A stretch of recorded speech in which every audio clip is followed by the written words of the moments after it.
I think it was Yogi Berra who said, I'm paraphrasing, that predicting is a risky business, especially if it's about the future. So to deal both with Armageddon and prophecies of the return is a difficult and serious subject. And when I started writing my books, which began for almost 40 years ago, the first book was titled The 12th Planet. I knew then, almost 40 years ago, that whatever volume the final one in that series called the Earth Chronicles will be, it will have to deal with the end of days, which is the name given by the Bible, in the Bible, to prophecies of the last days, the end time, and any other way that the term in Hebrew, which is Acharit Hayamim, is rendered. And I really delayed writing that final book for two reasons. Number one is that I felt I need to do more research, and actually took another 30 years of research to be able to give a plausible answer, one which I believe is the correct answer, but at least it should be sufficiently documented to be plausible. And the other reason is that I don't know if everybody will be happy with the conclusions of that book, The End of Days.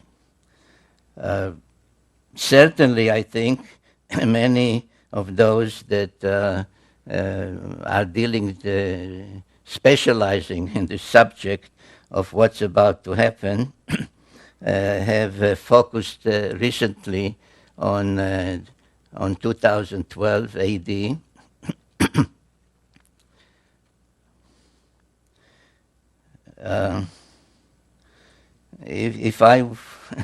If I wanted to be nasty, which maybe I should be, is I can tell you right off that the only thing certain about 2012 that there'll be another presidential election then, and that no matter who you vote for this time, you will say, let's get rid of the bomb. Because otherwise, what is supposed to happen in 2012? It is mostly linked with the so-called Mayan calendar or Mayan prophecies, and I'll talk about it in greater detail as we go along. But as I understand what others are saying, is that it is a time that something, the present, the past will come to an end, and something will happen. And when you are pressing those others who specialize in 2012, and you ask them what will happen, they say, well, there's a planet. There's a planet that makes some great orbit and periodically comes to our vicinity, and at that time it causes all kinds of havoc. And in connection or in response to such kinds of prophecies, my answer is that to remind the audience that the same claims were made in regard, I don't know why, but in regard to 2003, and that's when the planet, the unknown planet, Planet X, will arrive, and do all kinds of unpleasant things to us, or maybe good things. And if you will recall, the same kind of prophecies were connected with the millennium, the year 2000. And one way or another, they are always coming back to Planet X. And if you say, what is Planet X? Oh, that is the planet about which this guy Sitchin has been writing. So what is this Planet X, and when really is it supposed to come back to our vicinity, and what is supposed to happen when it does? I started to write about it, as many of you may know, in my first book, The 12th Planet. It took me more than 30 years to research that material for that book. It was published the first time in 1976. The English, not hardcover and softcover, but the paperback edition, which is still selling everywhere, had about 50 printings by now, which is a record for the publishers. The book has been translated into some 24 languages, and I can share with you a personal irritation, and that is that one recent night I was awakened from a sleep, which is not easy for me lately to fall asleep, and the phone, which is also a fax machine, rang around 12:30 a.m. And when I checked who is trying to reach me at this time, a fax from Hanoi that the publisher in Vietnam wants to translate into Vietnamese, The 12th Planet.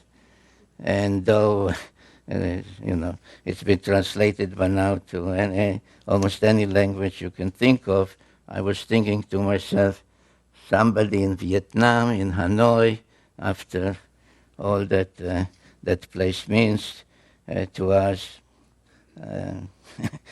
this is really something.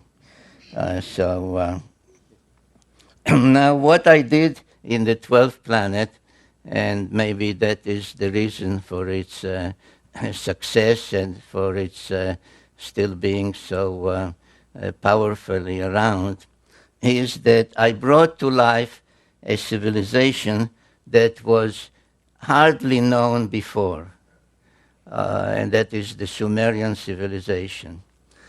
I find it, although now more and more I find in articles, in other books, etc., reference to the Sumerian civilization, to the Sumerians, I find that it's still easier for even those who deal with that, like museums, to say Babylonian. For example, there is now in Europe an exhibit from ancient Mesopotamia, where 3 museums, the one in London, in Paris, and in Berlin, have combined to put together some of their objects and show them in each one of the 3 places, and they refer to it as the Babylonian exhibit. So almost 40 years ago, when I or anybody else would say to somebody, well, the Sumerian civilization, you would get some kind of a blank look, the Sumerian, what are you talking about? So I brought to life the Sumerian civilization, which was really a most amazing civilization. It blossomed out in what is now southern Iraq,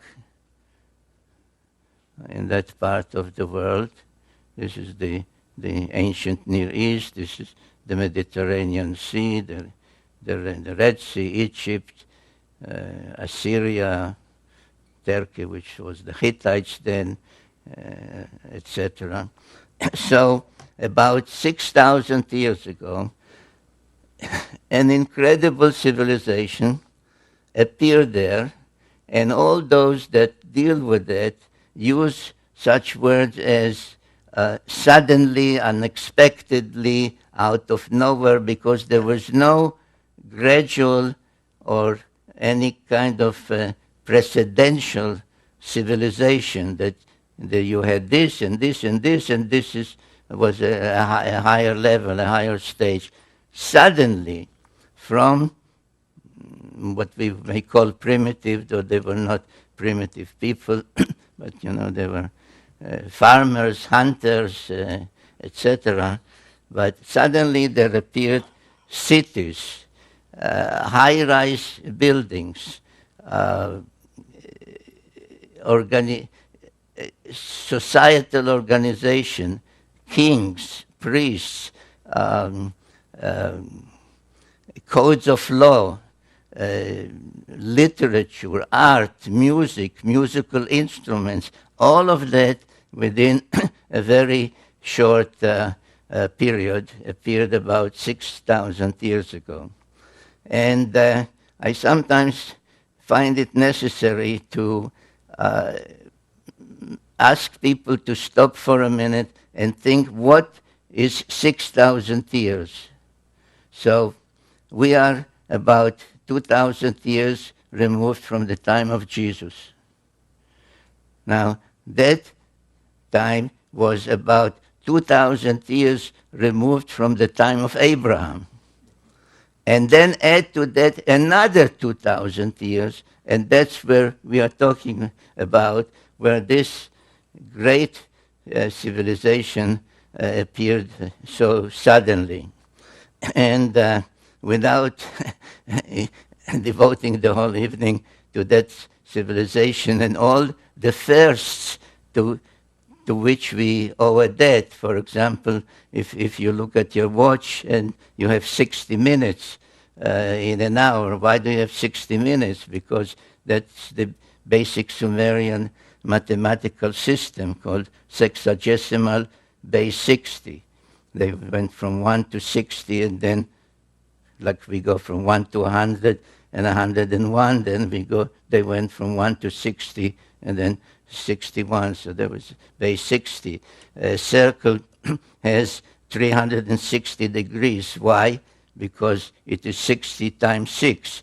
Indeed, the whole Sumerian mathematical system was based on that. 6 times 10 times 6 times 10, etc. So you had 6 and 60 and 360 and 3,600 and so on and so forth, up to very high numbers in going. Some tablets were found starting with mathematical tables with 2,196,000 and tables of division from that.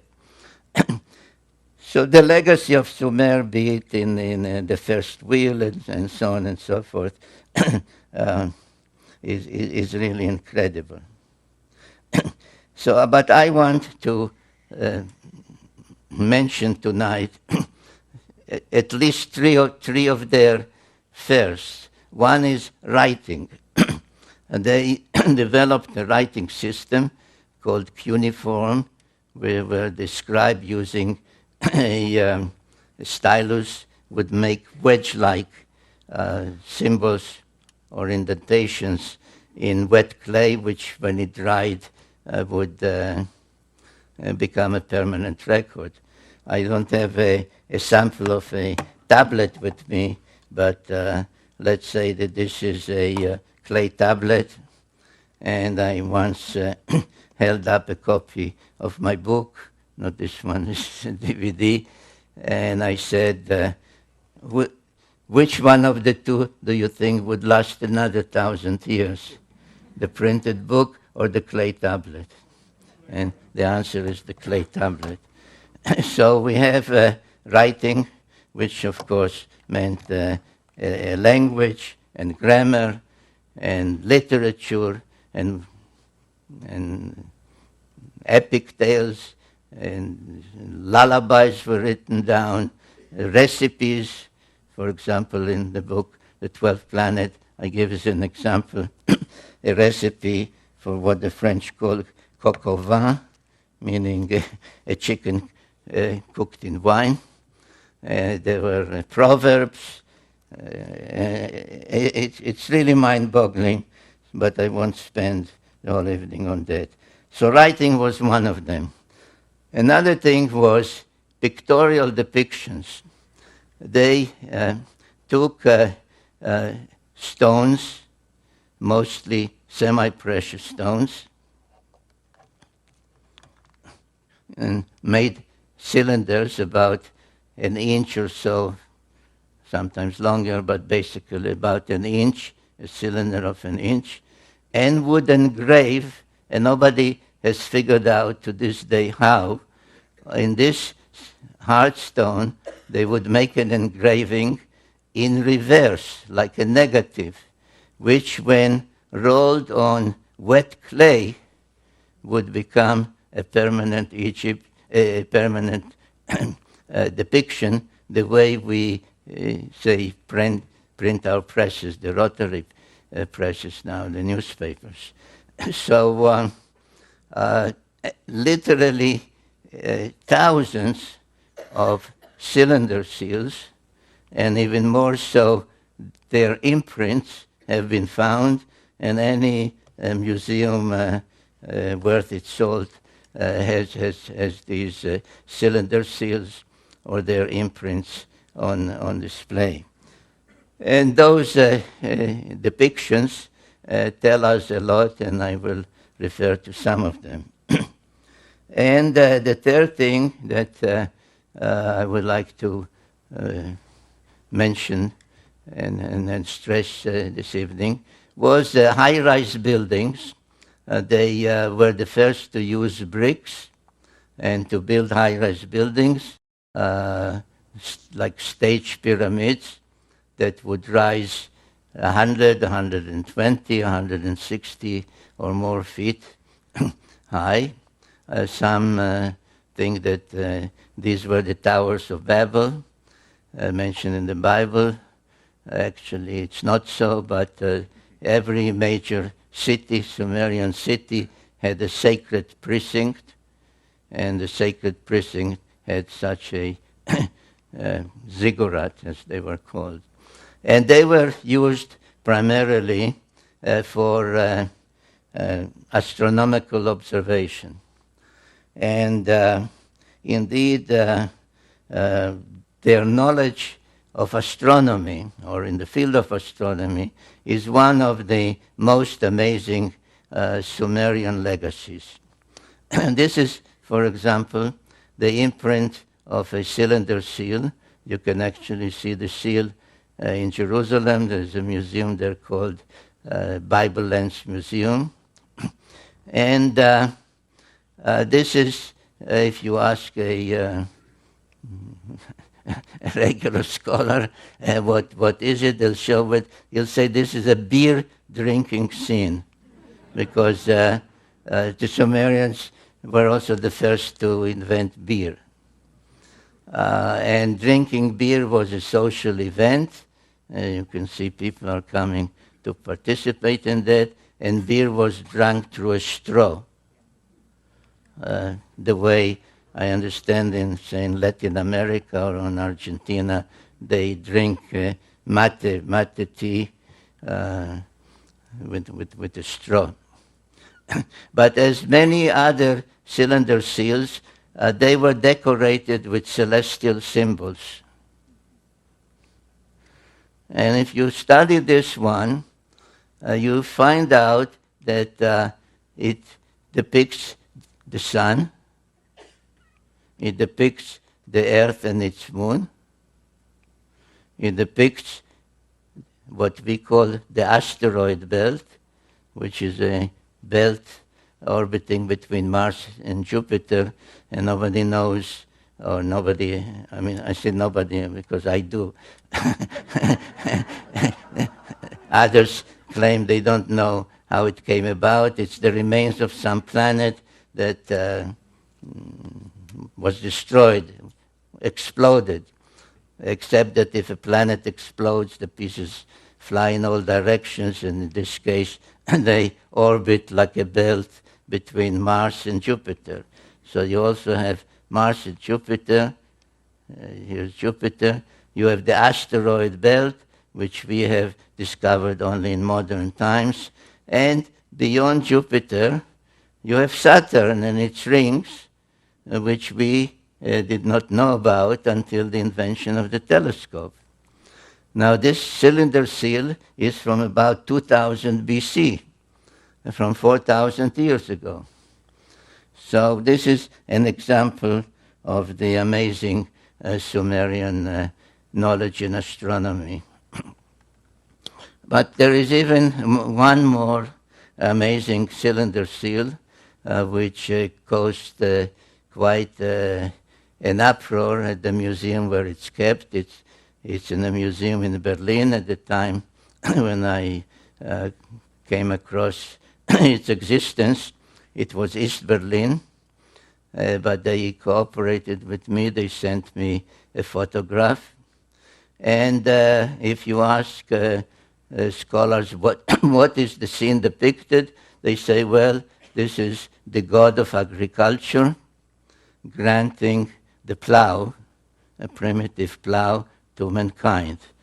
A representative of mankind is introduced by a lesser god to the main god who grants the plow. And just as an aside, I'll say, so you tell those same scholars at the museum or in any of their scientific magazines, say, so there was a god of agriculture and that's how you look. They say, no, that's a mythological scene. That's just mythology. But whatever it is, there is an interesting celestial depiction on this one, and this is what it shows. It shows a star surrounded by planets. Now, this arrow is my addition to enable comparison with our knowledge of the solar system. So we have the sun, not the earth, we have the sun in the center, surrounded by planets, all the planets we know of, in the correct sizes and in the correct order, except that here there's one more planet, right here, between Mars and Jupiter, where the asteroid belt is now. So according to the Sumerians, there was a planet there, probably, or one must conclude, the planet which apparently broke up somehow. Now, if you could get hold of Sumerian guy and said to him, what planet was that and what is the somehow, how did that planet break up? He'll say, well, that's you're asking me something that is been written about in one of our books. It happens to be a clay tablet, not the way we think of books. And that tablet is actually part of 7 tablets. And once they were discovered in a library in northern Mesopotamia, in an ancient library in northern Mesopotamia, and the contents of that story on those tablets was deciphered. They have since been referred as the 7 tablets of creation, paralleling the biblical tale of the 7 days of creation, 6 days of actual creation, and then 1 day in praise of the Creator. So this is one of the tablets, I think the 4th one out of the 7, known as the Epic of Creation. or sometimes known by its opening lines, which is how the Sumerians used to name their epic tales or their tablets in library catalogs, because they were actually set in libraries, and on each shelf there was a tablet that listed all the texts that are on that particular shelf, like a catalog tablet. So no, it's not sometimes known by its opening words, Enuma Elish. Now, what does the Enuma Elish say? The Enuma Elish tells the story how the Earth came to be, how our moon came to be, how that extra planet came to be, and indeed how the whole solar system came to be. And I devote in the 12th planet, and then in another book, Genesis Revisited, chapter after chapter to explaining this epic of creation. But I'll just give you now the the gist of it in a couple of minutes. And they say that once the solar system began to coalesce, the way our modern scientists say, around our sun, and the various planets began to form, an invader, another planet, thrust out of some other solar system, passed near ours, but as it passed near our solar system, it began to be pulled in by the gravitational pull of all those other planets, and changed course. Now you will notice an interesting thing, that while all the other planets rotate in one direction, which is counterclockwise, as we say, this one orbits in the opposite direction, which, being unusual, is called retrograde. But as it was drawn in the opposite direction, inevitably it collided with one of the olden planets in our solar system, which in the Enuma Elish text is called Tiamat.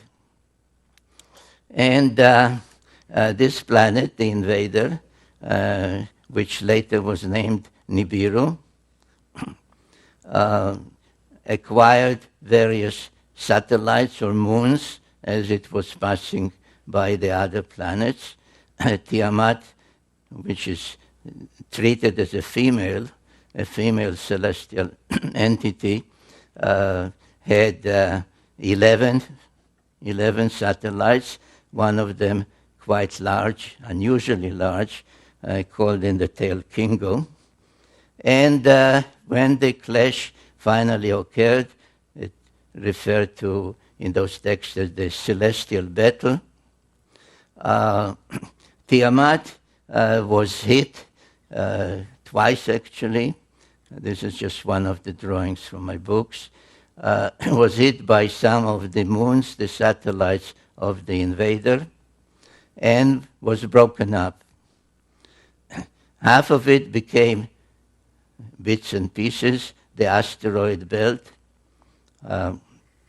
which those texts and the Bible in chapter 1 of Genesis refers to as the hammered bracelet, because it orbits like a bracelet around the sun. And the other half was thrust into another orbit, carrying with it Tiamat's largest moon to become our planet Earth and its satellite, the moon, an unusually large one as things go in our solar system. Now, without spending time this evening on the subject, but it's in my various other books. For example, you know what modern science says about our planet Earth, that all the continents used to be on one side. On the other side was just a huge cavity that was filled with water. and it's still called the Pacific Ocean. If you read about the origin of the moon, etc., it all corroborates, it all agrees with this Sumerian cosmogony. And now, what happened to the invader? According to the Enuma Elish, the Epic of Creation, the invader itself became a member of the solar system, a 12th member, because they counted the sun, the earth, its moon, and not 9 but 10 planets. So when I discussed with my first publisher the title, the suggested title for my book, the first book, The 12th Planet, I tried to explain to him that this is really the 10th planet, which is the 12th member of the solar system. And he said, Sitchin, we'll call it the 12th planet. So it is known as the 12th planet, though it is in reality the 10th planet. And all the Sumerian tales do include the planet we call Pluto as part of the tale. So I wrote on my website a piece when the astronomers meeting in Europe decided to dethrone Pluto and said it's not really a planet, it's a planetoid, it's this. I wrote a piece on my website and said, let Pluto stay the way the Sumerians had it. So this is the planet that remains in orbit and has been renamed Nibiru. Now, on many Sumerian and afterwards Assyrian, Babylonian, and so on depictions, all the 12 members of the solar system are depicted, and you can see the sun, you can see the moon, you can see this Nibiru, whose symbol became the winged disk. You can see all the others with their symbol, and you can see the 7 dots, which is the symbol for Earth. Now, you may well say this is wrong, because we all know that Earth in New Age parlance is the 3rd rock from the sun, right? So there's Mercury, Venus, and Earth. And that is true. But if the Sumerian incredible knowledge was given them, was not acquired by them from their own observations without telescopes and all other modern equipment, if it was given them by somebody, let's assume for the moment, coming in from outside the solar system towards Earth, then they would say Pluto is the first. And then there's Neptune and Uranus. And then there's Saturn and Jupiter. And Mars would be the 6th planet. And Earth would be the 7th planet. So Earth is quite correctly depicted by the symbol of the 7 dots, the number 7. And this is something I would like you to keep in mind as we proceed with this presentation, because it is very significant towards an appreciation of the evidence from the past about the future. Now, the obvious question that anyone, including myself at the time that I started to research and investigate all that, would ask himself is, how could possibly the Sumerians know all that the sun is in the center, and that's how this solar system came into being, and there was an invader, and the invader has this great elliptical orbit, etc. And the answer again, it is written. It is written down they are not called tablets, they are called cylinders, square cylinders in this case. And this one in particular, another one like it, can be seen by any one of you if you go to England, to Oxford, to the Ashmolean Museum. And this is called the Sumerian King List. And it says that about 430,000 years before the deluge, people called Anunnaki, in this text, called Anunnaki, came from their planet and visited Earth and brought civilization to Earth.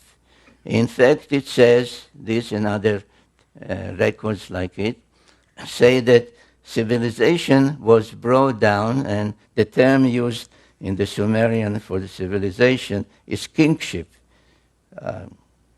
That kingship was brought down first time before the deluge and was brought down to earth from the heavens the second time after the deluge. And then there are tales, very detailed tales, telling us that at one time a group of 50 Anunnaki, led by a leader whom they call Enki, came from their planet, that same planet, the planet X or Nibiru, came to Earth, and they did not crash land here. Their spacecraft was not just passing by, and they said to each other, "Hey, look at that rock down there, let's take a look at it." They came for a reason, they came for a purpose, and the purpose was that they needed gold. They needed gold with which to protect the dwindling atmosphere on their own planet.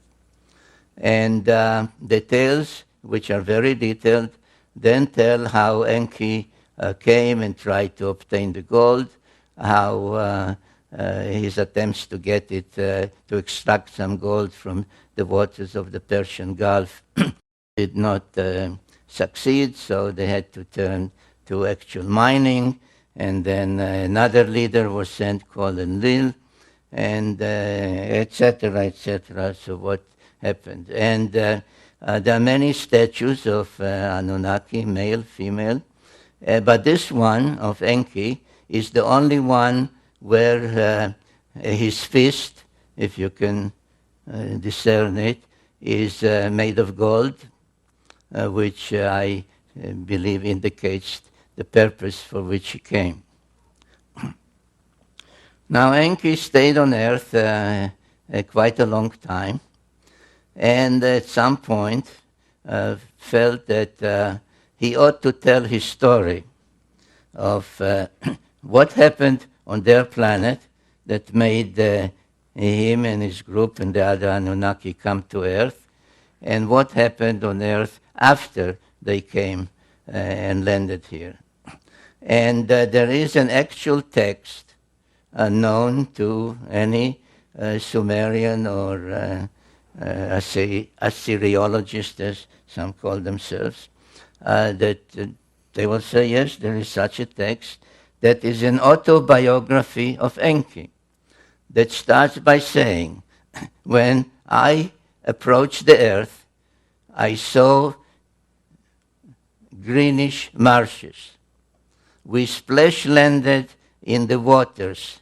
We waded ashore. I commanded so-and-so, and the name is given, to test water and see if there's potable water. I commanded so-and-so to build us some kind of shelter. I commanded so-and-so to see if there is edible food. And so on, line after line in those tablets. Unfortunately, the complete text of that autobiography of Enki has not been found, only fragments of it. I used about 800 different sources to reconstruct the story of Enki, because I felt at some point in my own writings that it is not enough to tell the story of what happened here through the prism of the Sumerians, or to some extent the Old Testament, the Hittite writings, etc. But it is also important, especially to know why they came, what happened on their planet before they came, through the eyes and through the speech of one of them. And I chose Enki because he did dictate an autobiography. And the tale that emerges from all those sources is that after they landed here and could not get the gold just by extracting it from the waters of the Persian Gulf. This is the Persian Gulf, and this is today's Iraq. Another leader, a half-brother of his called Enlil, came. He was more a commander, and he was more a scientist. Another member of their family, they were all children of the ruler of Nibiru, called Anu. Another member, a female, who was a medical doctor, came and assisted also. And they set up a settlement, or actually 7 settlements on earth, at a place that they called in Sumerian Edin, from which the word Eden, the Garden of Eden, comes. And they chose a central point called Nippur. They nicknamed the navel of the earth, because all the other settlements that they established, each one with a certain purpose, including this one as the spaceport, and this laid out as a landing corridor. All of them were equidistant from Nippur. So Nippur was the central city, the site where Enlil had his headquarters, and some of the texts even describe what was at his headquarters. And there was a particular place there called the Duranki, with all kinds of humming equipment that controlled the space flights and gave information about orbits, etc. And Duranki literally means the bond heaven-earth, the thing that links heaven, their own planet in this great orbit, and their settlements on earth. So this is what they established. And as I said, at some point the idea of extracting gold from the waters didn't work. They had to go and do it the hard way. So they kept coming in groups of 50 until there were some 600 of them on Earth. And they used Mars as a way station, on which 300 of them were stationed. The numbers are given in those texts. But most of those on Earth, those Anunnaki, were assigned to mining gold in East Africa. And there are several texts, and in particular one known as the Atrahasis epic, that describe a time or an event where those working in the mines mutinied. And they said, no more. This is not the kind of work that we can do. We are astronauts. We are supposed to man spacecraft, not to work deep in the earth. And there was a mutiny, and there was great consternation among the leadership what to do. And then the same Enki, who was a scientist, said, we don't have to abandon our efforts to obtain the gold on which our own survival on our planet depends, because we have to protect our dwindling atmosphere with a shield of gold particles. Because there exists on Earth, already exists on Earth, a being which is in many ways similar to us. And all we have to do, and those are quotes from his words in his autobiography, all we have to do is put our mark on it, our genetic mark, and thereby raise that being more to our level so that it could follow our commands, understand our language, and do the work for us. And there are quite a number of texts called creation texts that describe how Enki, with the help of their half-sister, who was the chief medical officer, through trial and error, kept trying to combine their genes with the genes of the being that they found on Earth, which we may call Homo erectus, if we wish, and finally succeeded in bringing about what was called in those texts the perfect model. And it so happens that there is a cylinder seal, about 4,000 years old, showing this goddess, her name was Ninmah, raising the newborn model men, Lulu Amelu, as they called it. And she shouted, and these are words in those texts, "My hands have made it." And that is, ladies and gentlemen, how we came about. This is the long story, which I gave you as briefly as I could, of what the Bible says in chapters 2 and others of Genesis, that a group called the Elohim, which is a plural term, literally meaning the lofty ones, translated God, said to each other, "Let us," in the plural, "let us fashion the Adam." Adam comes from Adamah, which is earth, so Adam, literally earthling. "Let us fashion the earthling in our image and after our likeness." And this is essentially, in one biblical verse, what the Sumerian tales tell in quite a number of creation texts.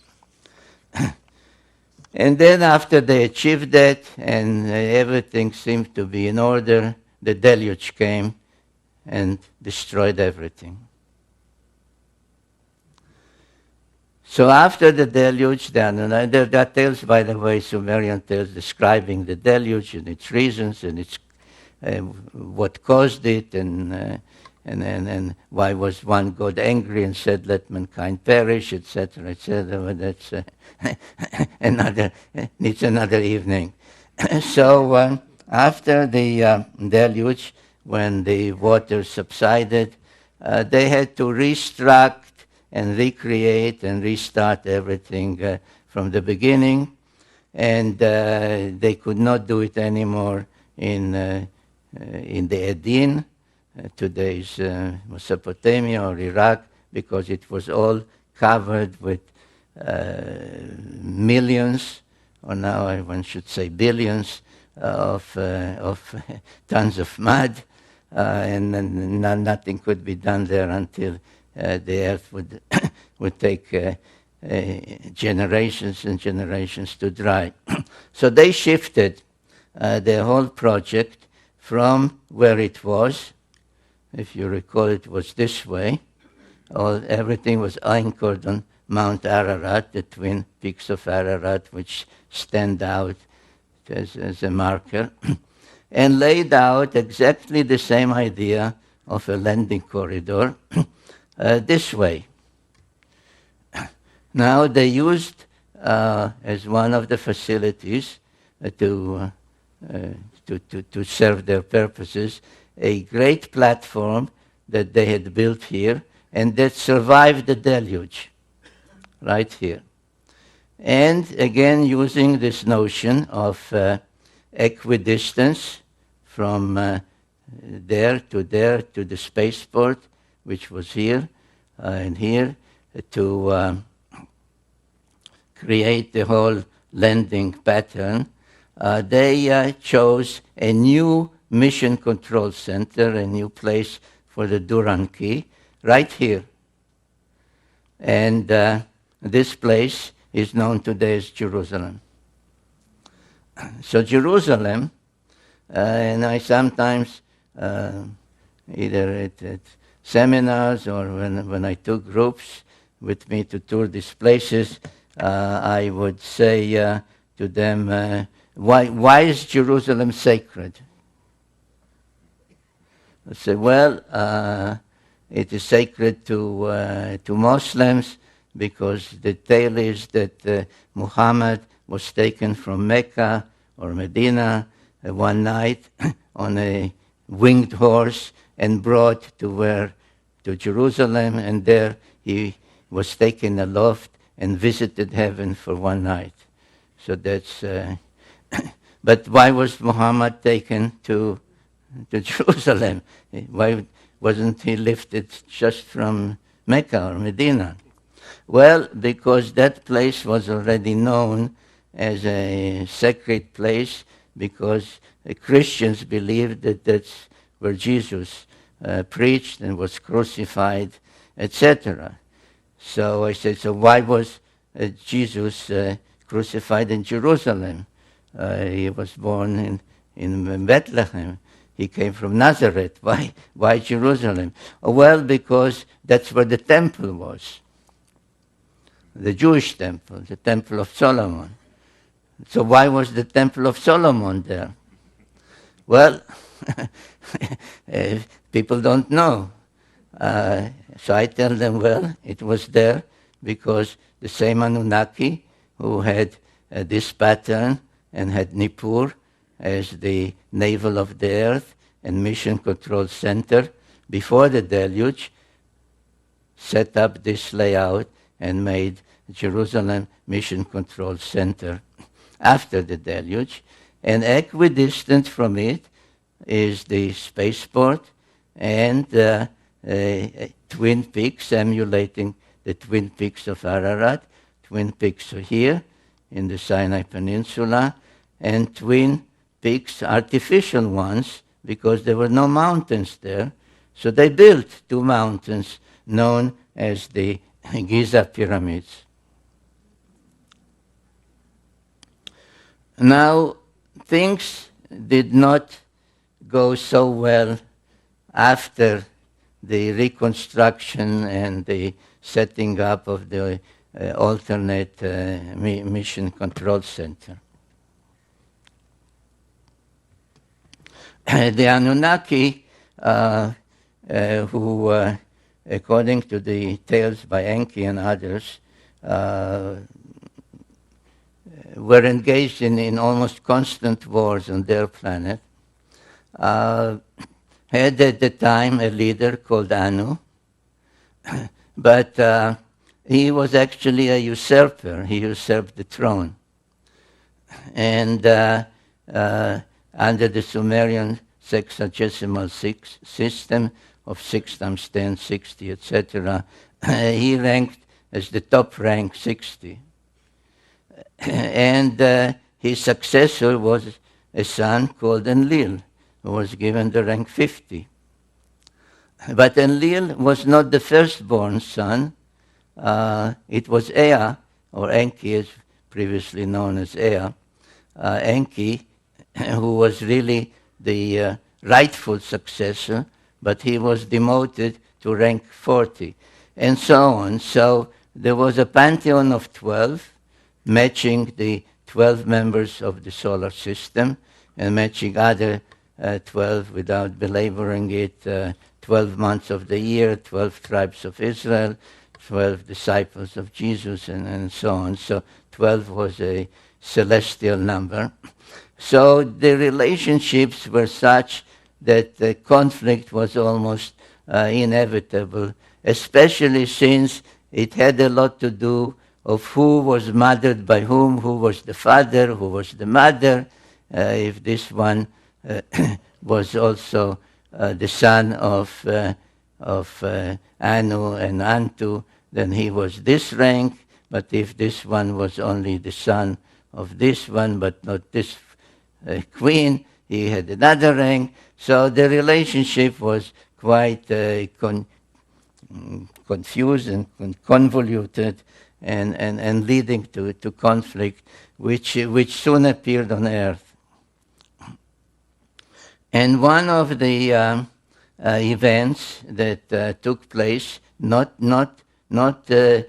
too many, relatively too many years after the establishment of that great pattern of landing pattern in Jerusalem and the Space Force, etc., and the two artificial mountains in Egypt, was that wars broke out.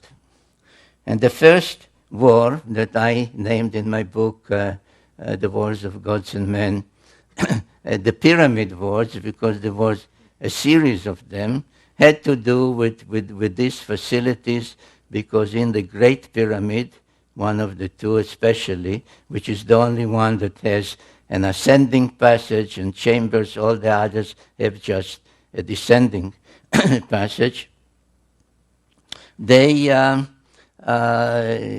were a prize that one side tried to deprive from the other, and the first series of pyramid wars took place there. In that particular war, the two main protagonists were the main son of Enlil, called Ninurta, and the main son of Enki, called Marduk. And in that war, it was Ninurta who was the victor, and his victory was commemorated in some cylinder seals and other depictions. This was his symbol, the eagle, and this was his victory's depiction, how he won the war over the two pyramids, and another depiction where you see actually all three pyramids. And this, by the way, is another of the proofs, of which I have many, and I deal with it extensively, of who built the pyramids and when they were built, and that you see that already in Sumerian times, which preceded the pharaonic times by thousands of years, the existence of the pyramids was already known. Around 2900 BC, a Sumerian king called Gilgamesh went in search of immortality. Now, the whole business of immortality doesn't really exist, because all the tales tell us that these so-called gods, the Anunnaki, were both born and died. And there are tales about both birth and death. But it is all relative. That's why the Greeks called the gods, they borrowed the Sumerian pantheon, they call them the immortals. But it was only a difference in what a year is. If the Anunnaki come from a planet whose orbit is about 3,600 of our years, to them it is 1 year. If you would ask an Anunnaki, how old are you? He'll say, whatever, I'm 20 years old, which means my planet, Nibiru, made 20 rounds around the sun. If you ask somebody here, so we won't ask people for their ages, of course, but you ask, how old are you? And he'll answer, it means my planet, where I grew up, to which I genetically belong, made X number of orbits around the sun. That's a year. So, but anyway, Gilgamesh was the son of a goddess. And he came to his mother, and he actually was not only a demigod, but he was two-thirds divine, because his mother, not his father, his mother was a god, a goddess. And he said, if I'm two-thirds divine, two-thirds Anunnaki genetically, why should I die like a mortal? And she said to him, you're right, but in order to attain our longevity, you have to go and be on our planet. So he went in search of immortality, and the Epic of Gilgamesh is a well-known literary work from antiquity, translated in antiquity already in many of those ancient languages. Now, where did Gilgamesh go in search of immortality? He had to go to places from which he would be taken aloft to the planet of the gods. So if you remember this design, this is what I showed you. This is Jerusalem, which is only mission control center. He had, and this one, where is it? This one was destroyed in the Pyramid Wars. So he had two places to go. One was the great platform in the mountains here, and one was the spaceport itself. And so around 2900 BC, almost 5,000 years ago, he went in search of a place to be taken aloft and join the gods on their planet. Now the first one that I showed you, this one, is in the mountains of Lebanon. The great cedar forest there is depicted and described in detail in the epic tale of Gilgamesh. And the text says that he witnessed on the night before he entered or tried to enter the place, he saw a rocket launched. And lo and behold, archaeologists have discovered a Phoenician coin from a place not far from there that shows the great platform and a rocket ship on a podium. So it did exist. Now that place still exists and can be visited. I went there at some risk. I would not advise you to go at this time because it's the headquarters of the Hezbollah in Lebanon. But the place is called Baalbek, and there is there a vast stone platform of about 500,000 square feet. And here at this northwestern corner, there are ruins of temples built over temples. The latest one are Muslim and Byzantine and Roman, but they are built on or over a platform that pre-existed.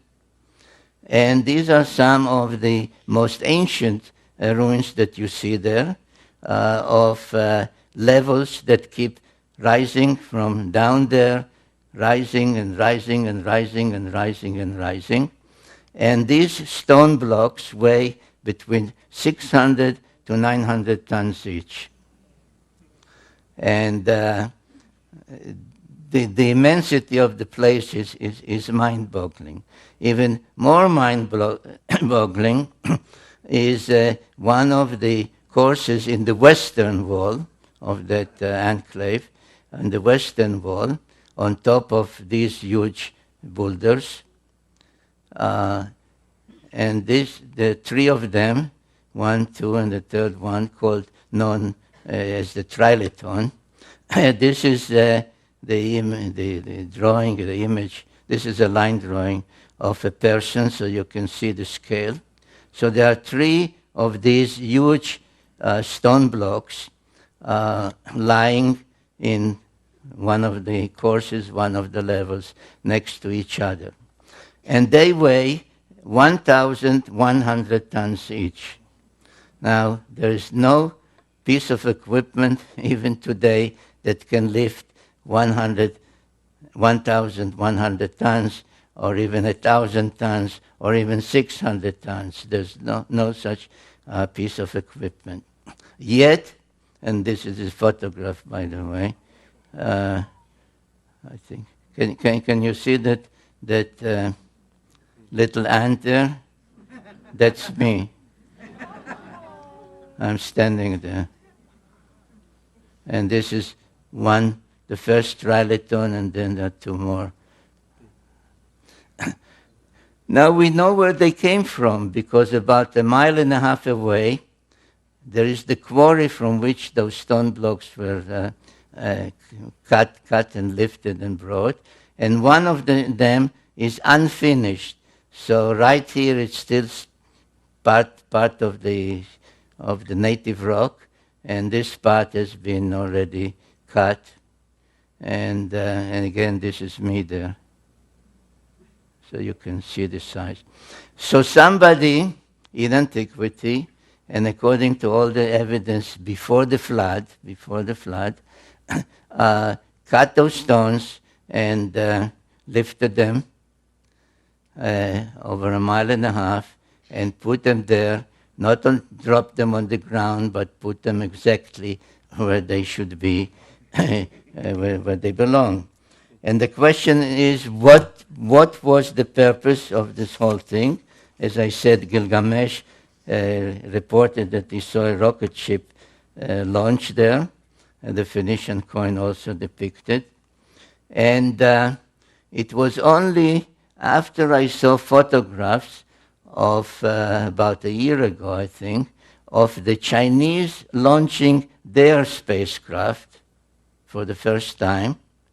Now, we are used to launch towers made of metal and so on, but this is also built out of some kind of stone. So I have no doubt that what we see there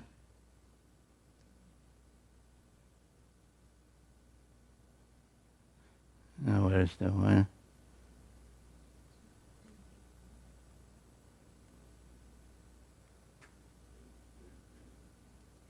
Right, because this is exactly the same thing as the Chinese have built, because this starts somewhere there and goes down and down and down and down to well below ground. So this was a launch site to which Gilgamesh went around 5,000 years ago in order to be lofted to the planet of the gods, Nibiru. But he failed. There's a whole tale that he had a companion, and they killed the sacred bull, the bull of heaven, and had to escape for their life. So it didn't work. So he didn't give up. He went to the other destination, which, if you recall a previous slide, was the spaceport in the Sinai Peninsula. And what was there we also know, because the Egyptian has depicted it, and this is a depiction found in the tomb of an Egyptian called Hui, who was the governor in ancient times of the Sinai Peninsula. And in his tomb, the burial chamber is surrounded on the walls with depictions of scenes from the lands where he was an official. And this is from the Sinai, and I think you can see that this is an underground silo, because you see the ground level with trees and giraffes, etc., and you see it multi-stage rocket ship and the command module sticking out from above ground. So this is what existed in the Sinai Peninsula. Oops, we go forward. Right.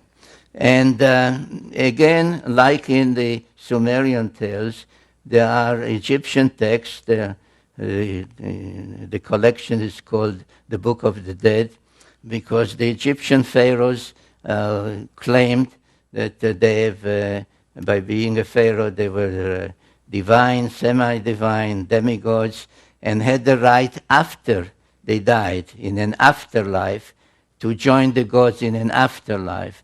So after they died, according to the Book of the Dead, they went on a simulated journey to the spaceport, to where the spacecraft or rocket ships are, and then to be taken aloft.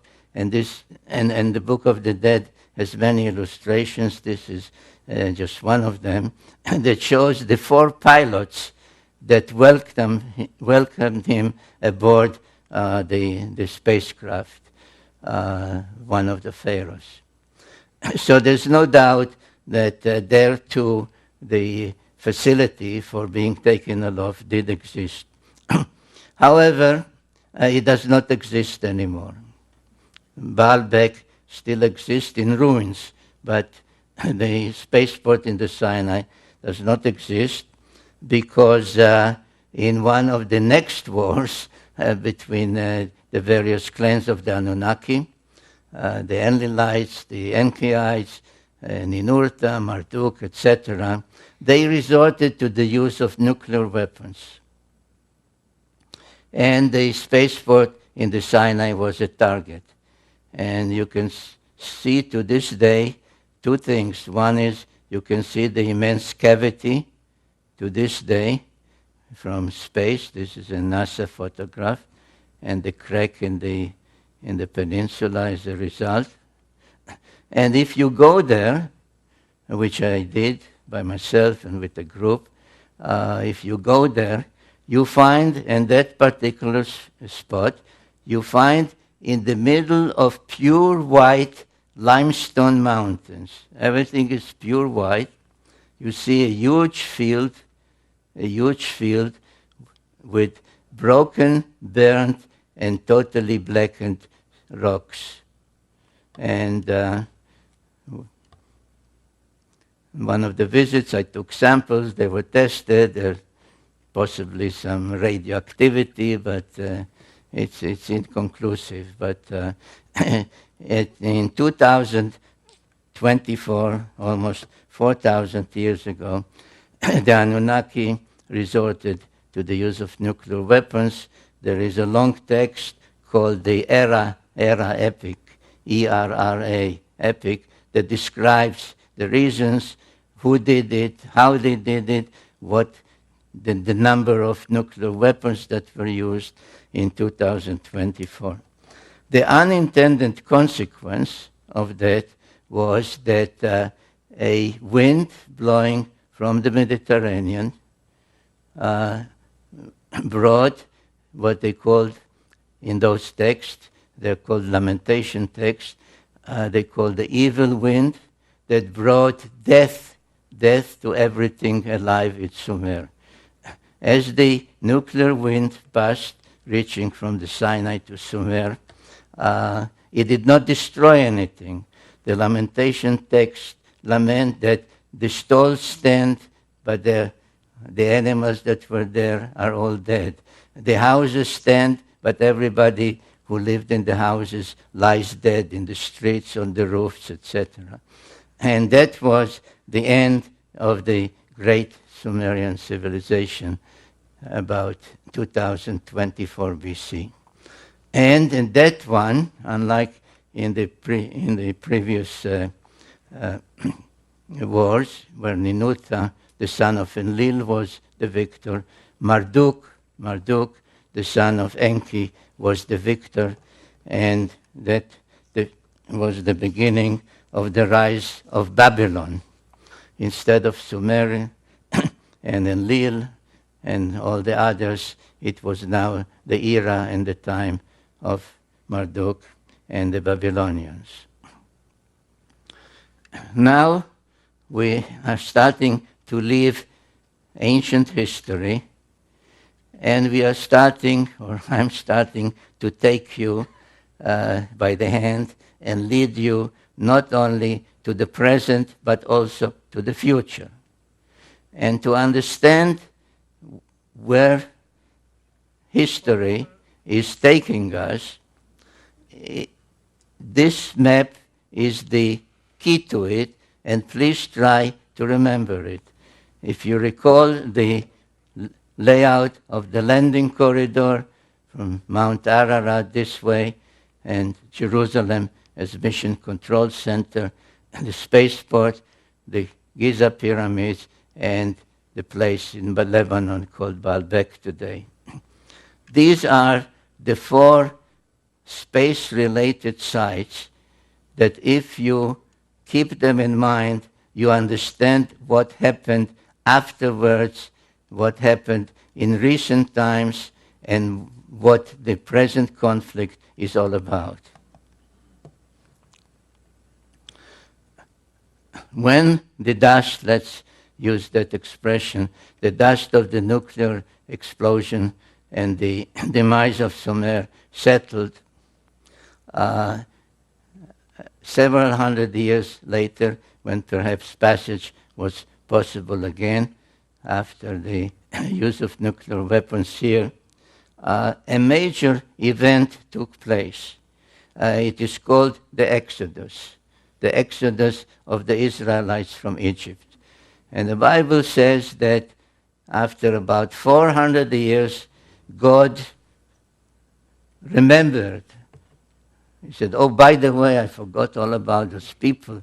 There was this guy, Abraham, and I promised him a certain land, the promised land. I made a covenant with him.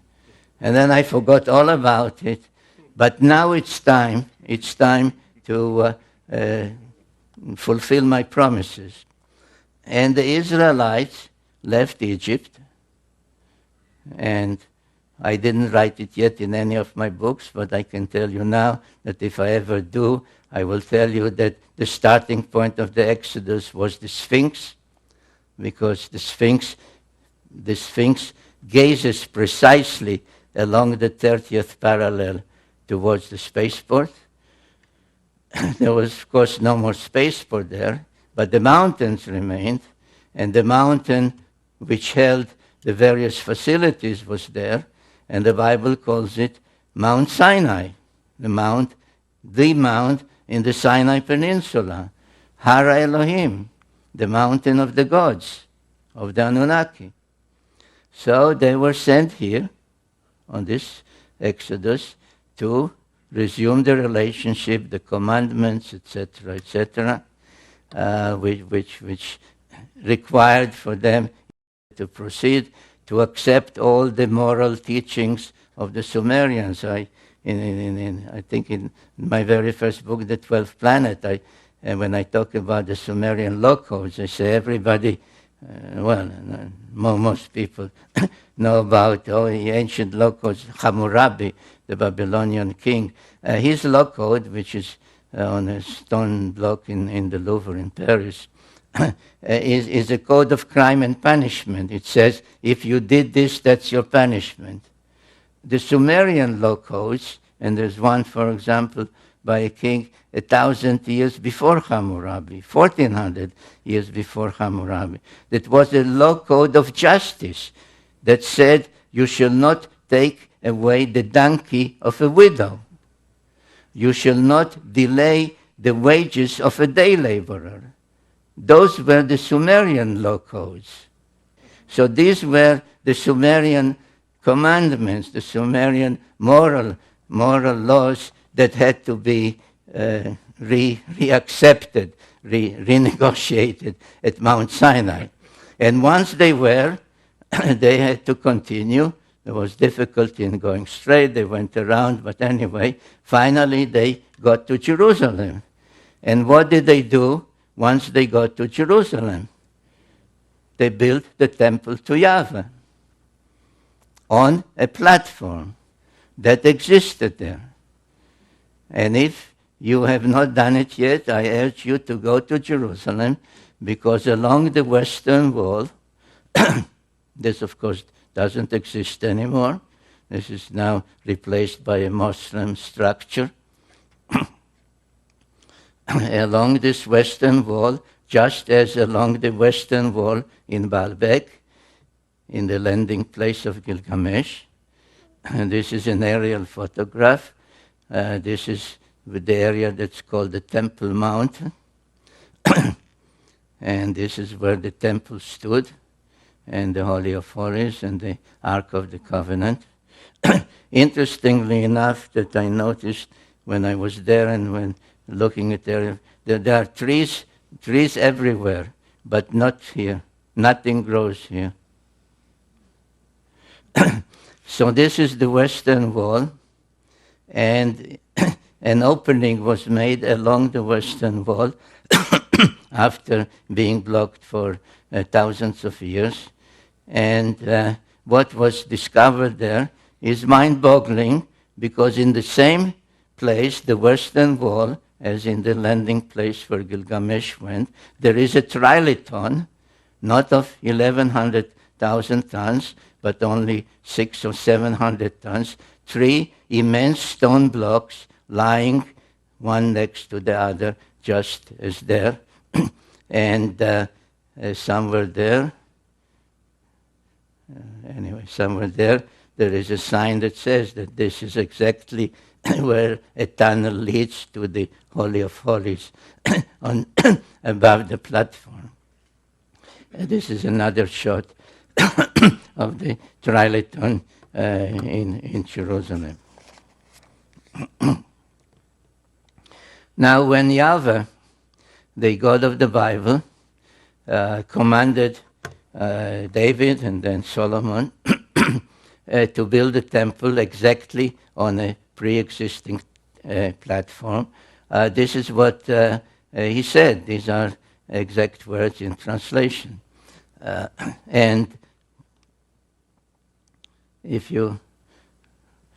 I cannot read from this angle.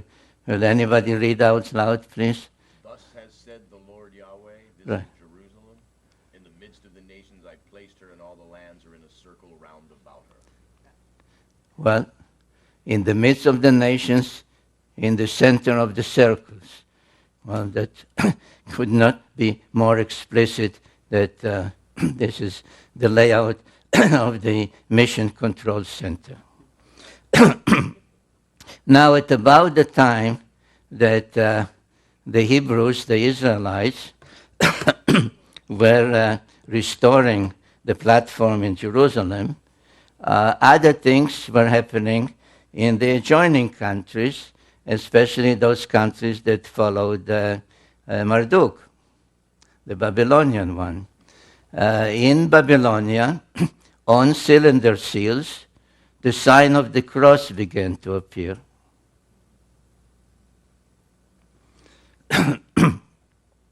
In Assyria, the kings began to wear the sign of the cross on their chest. The same happened in Egypt. Now, these are all from around 1000 BC, 900 BC, 800 BC, 700 BC. Now, what does it mean? What does it signify? Well, the sign of the cross, it may come as a surprise to my Christian friends. The sign of the cross is not a new sign, and not a sign developed or invented at the time of Jesus. This is a very ancient Sumerian sign, and each time that the planet Nibiru, that usually was depicted as a winged disk, was on its way back to our vicinity, each time that the reappearance of Nibiru was expected, the depiction, the symbolism for Nibiru, for the planet, changed from the winged disk to the cross. So this one, for example, this is one of the most ancient ones. This is another one. This is when agriculture was granted to mankind, and so on. And if you look at the orbit of Nibiru, roughly 3,600 years, in my book, The End of Days, I explain why the orbit might have become a little shorter, only 3,450 years. But anyway, we can work with this 3,600, which is a good round number. and part of the sexagesimal system, 6, 10, 63, 63,600. So from the time that Nibiru was in our vicinity, making the great round around the sun, which is called the perigee, the point closest to the sun, he goes out, slows down, reaches this point, the apogee, and then starts on its way back. So at some point, the planet is here, or here, or here, or here, or here, or here, and at some point, the anticipation of its return begins. And that's, I suggest, is when the sign of the cross began to reappear. In one of my books, The Wars of Gods and Men, I deal with all the various wars that took place, not only the very early ones, but in particular the ones that started to become more frequent and more ferocious as the return of Nibiru became closer and closer. It seems as if it became much more important who would be in control, who would welcome them, whose particular aspect of religion would be more predominant, etc. And it was at that time, precisely around 750 BC, that the biblical prophecies also started. They started with the prophet Amos around 750 BC. Now, in general, no distinction is made by people writing on the subject, and most of whom really don't know Hebrew, so they rely on translations. The whole thing, biblical prophecy, is taken as as one lump subject. But if you know Hebrew, and if you study the various prophecies in great detail, and know the precision of the Hebrew language, you begin to see that the prophets were really talking about two different things. One was called the Day of the Lord, and Amos spoke about it. Another, I think, I quote Habakkuk, I can't see from this angle. Anyway, they started to talk about the day of the Lord. The day of the Lord is coming. The day of the Lord is near. And it was described as a time of celestial phenomena. There would be darkness at noon. You will not be able to see the stars at night.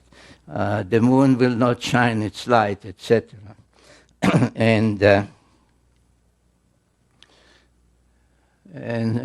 so on and so forth. I don't know if it's easy for you. I had about 30 slides with all these biblical quotations, but I realized that it was very difficult, even for the audience, to read them.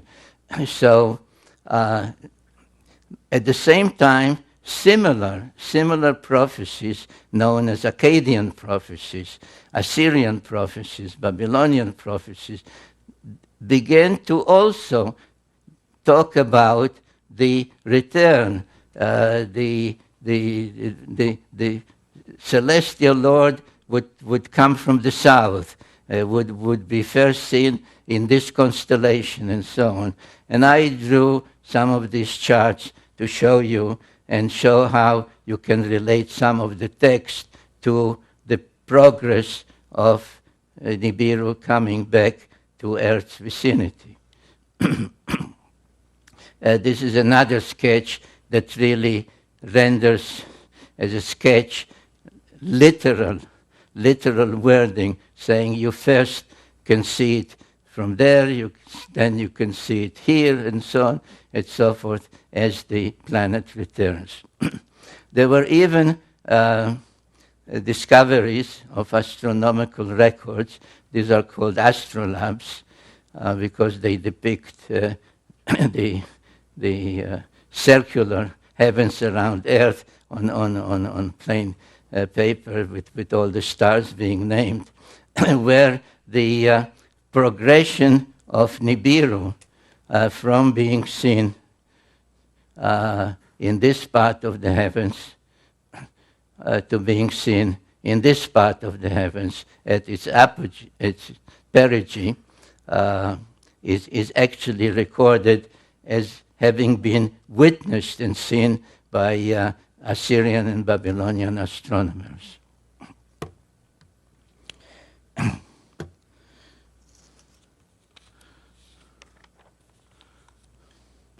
Well, this is one of the texts accompanying one of the astrolabes. And as becomes obvious as you study all these texts, that the main feature they are talking about is a day of darkness, darkness at noon, the sun will not be seen, etc., which we can say they are really talking about the solar eclipse. And the Assyrian records, I think that's what I showed in the previous slide, talk about a darkness at noon and an eclipse at an unexpected time, because all these eclipses could be predicted. They had enough knowledge to predict solar eclipses, lunar eclipses, etc. So in exactly 556 BC, and this is a sketch, a sky map prepared by NASA, not by me. In 556, an unusual and unexpected eclipse, darkness at noon, took place. And it is my conclusion in the book, The End of Days, that is exactly when Nibiru last was near Earth and created that eclipse. So if you go back to the problem posed by 2012, and you say, well, 2012 is when Nibiru is expected to return and do this or do that, be a good omen or bring harmful things, will be the apocalypse, the end.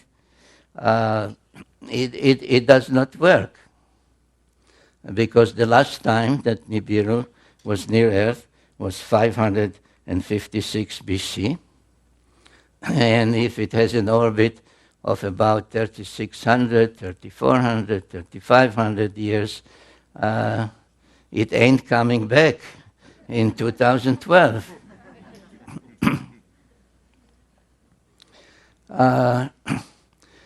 So what might happen, if not in 2012, in some other time, in our lifetimes perhaps?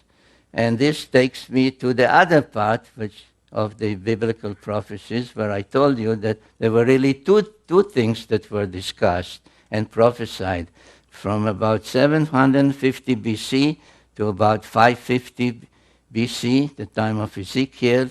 They spoke about the day of the Lord, the celestial Lord. It's coming, it's nearing, it's coming from the south, it will darken the skies, etc., etc. But then the other part, they switched to a term called Acharita Yamim, the end of days, which some translate end time or any other way people want to translate. But the time, the question is, what do we mean by time? But whatever we call time will come to an end.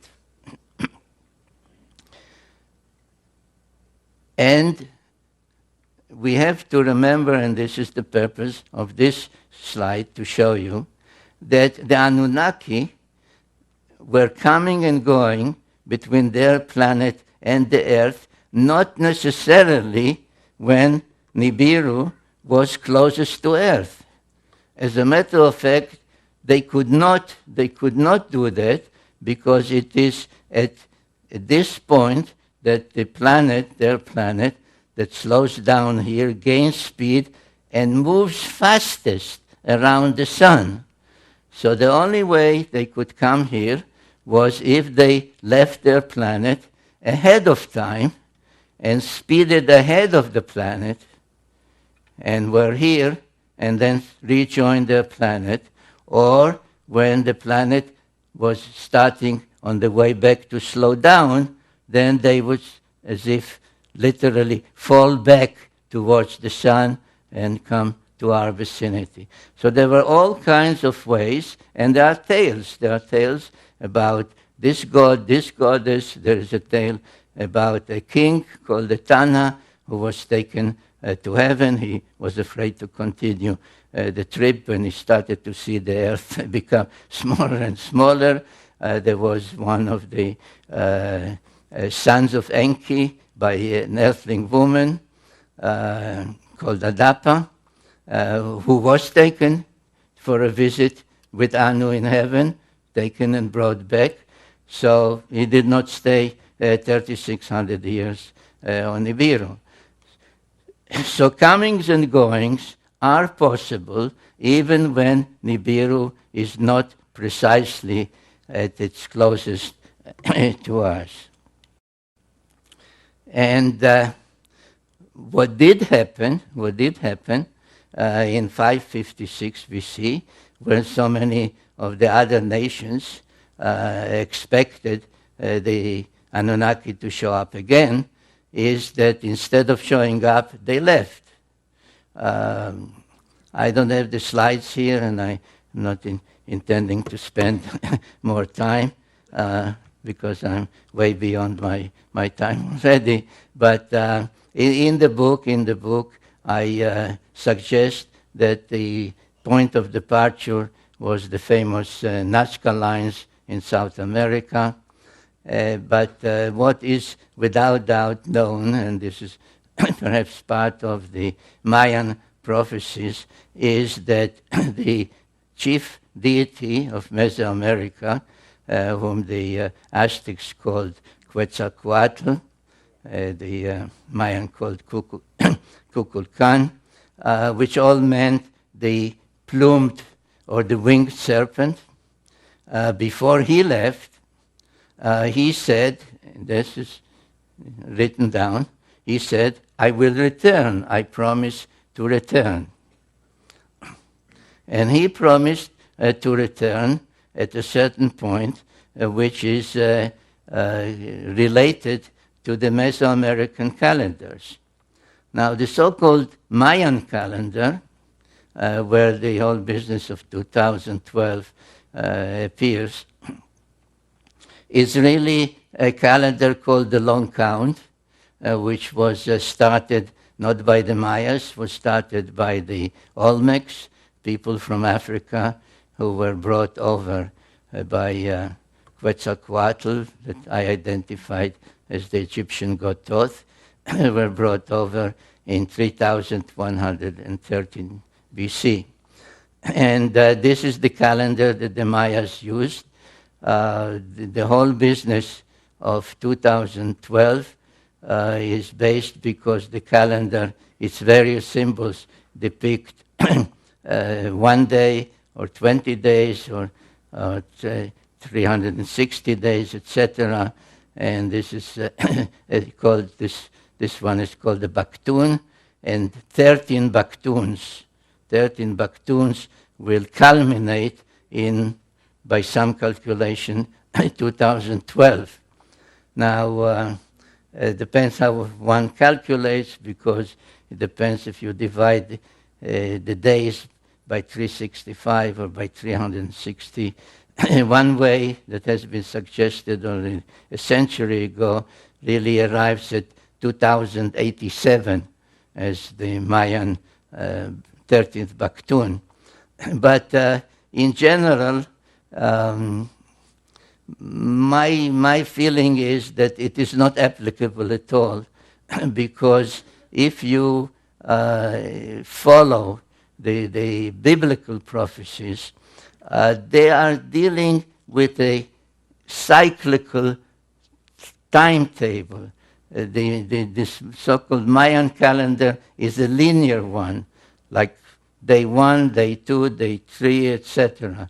The same as the AD calendar, 2000, 2001. Why nothing happened 2000? Because after 2000 came 2001. Like I showed you at the beginning, that some said 2000, then said 2003, 2000. All the predictions in the Bible, both the Old Testament and the New Testament, speak of a cycle. The beginning will be the ending. The ending is the beginning. The past is the future. And this can take place only in a cyclical thing. And what was is more quotes of the same subject about the end of days and what will happen there. Now,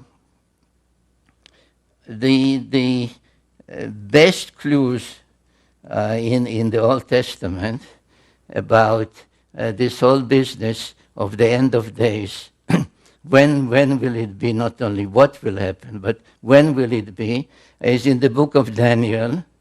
I just almost skipped fast because it takes too long to start reading all that. But one of those that really devoted the better part of his life to studying the meaning of the prophecies and the timetable given in the book of Daniel. And there's some number of years, but the best clue is where the angels tell Daniel, the end of days will come after half time, and 2 times. And Daniel, like we say, what do you mean by that? What half time are you talking about? I'm not talking about football, right? And he was left with no answer. So Sir Isaac Newton, who is known more about celestial orbits and such other things, spent most of his time delving into those prophecies and trying to calculate them. And a handwritten document by him came to light relatively recently, 2-3 years ago. And when it came to light, the news headlines were that Sir Isaac Newton calculated the end of days at 2100 AD, 2160 AD. I was fortunate to be able to obtain a photocopy of that handwritten page, which is written front and back. In the book, The End of Days, I give what it says. I quote what it says. I do not show the photographs because I have no permission to do that. So you are now seeing, you are the first ones to see the photograph of the handwritten document by Sir Isaac Newton. And he calculated also in 3 ways. And the number 2160 does indeed feature heavily in his calculations. But when I looked at his calculations on the back of the page, I said, oh my God, he is talking about zodiacal times. Because one of the things, again, a so-called Sumerian first, was the devising of the zodiac, of calculating how the earth on the first day of spring here, after a full year, does not precisely return to where it was, but is slightly retarded. The retardation amounts to 1 degree of 360 in 72 years, and a 30-degree zodiacal house, therefore 30 times 72 is 2,160. So the mathematical zodiacal time is 2,160 years. And there's no doubt, though, the beginning of the zodiac is attributed to the Greeks, that the Sumerians knew it. They named all the 12 zodiacal constellations in the correct order. This is all Sumerian names. They depicted them the way we still use to this day. So there's no doubt that they knew the zodiacal times. But again, as with other things, how could they? How could any immortal Sumerian not only measure the delay of 1 degree in 72 years, but of 30 degrees of the shift from one zodiacal house to another in 2,160 years? And the answer is that, again, this was a Anunnaki device and not a Sumerian device. And what is important to keep in mind is that the time scale, so that's perhaps when the ancients told Daniel time, half time, 2 times, that they were talking about divine time, the Anunnaki time, is because I ask myself, and I give that answer also in the book, The End of Days, is what prompted, what caused the Anunnaki in 2024 BC to resort to the use of nuclear weapons? What was the problem? And the problem was that Marduk said that the age of the bull, the age of Taurus, which was the age of Enlil, is ending, he said, and my age, the age of the ram, the age of Aries, is beginning. He claimed that this is the correct zodiacal scale. So he said around 2200 BC, the age of Enlil, the age of Taurus, has ended, and my age, the age of Aries, has begun. The others, and this is all in those texts, by the way, the others said to him, no, you are wrong, because don't go by some chart. Look at the heavens.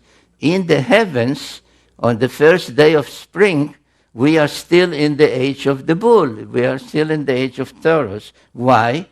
Because the three zodiacal constellations of the bull, of the ram, and of Pisces are not the same size.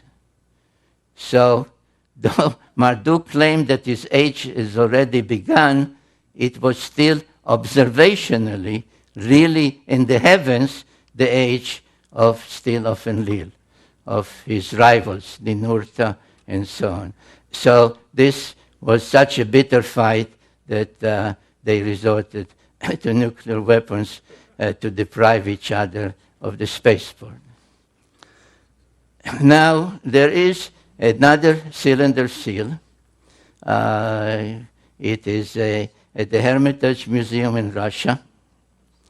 There's no doubt about its date. It's 2500 BC. And it shows, in my opinion, without doubt, an astronaut on the 6th planet, which is Mars, greeting an astronaut on the 7th planet, which is Earth. You remember, I asked you to keep it in mind, Earth and its moon. And between them, there is a spacecraft. So, a return of the Anunnaki with a stopover on Mars, one greeting the other, has occurred. And there is a date. There is a date on this cylinder seal. Do you see the date?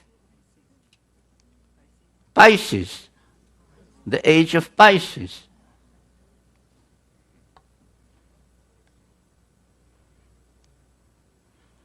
The age of Pisces.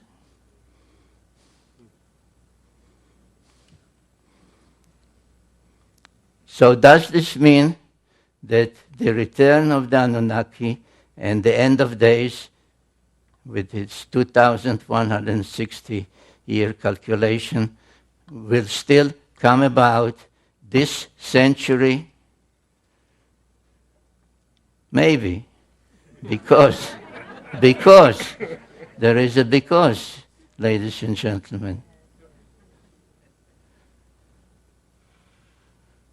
Because just at the place that, according to the New Testament, is called Armageddon, where the final war will take place, a mosaic floor in the first church ever built in the Holy Land, since the time of Jesus, has on its floor the sign of Pisces. This was discovered 2 or 3 years ago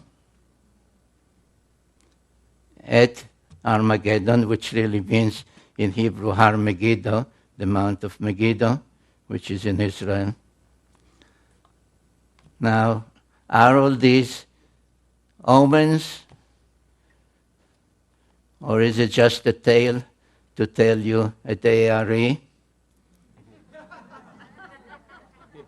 I don't know. I believe that these are omens.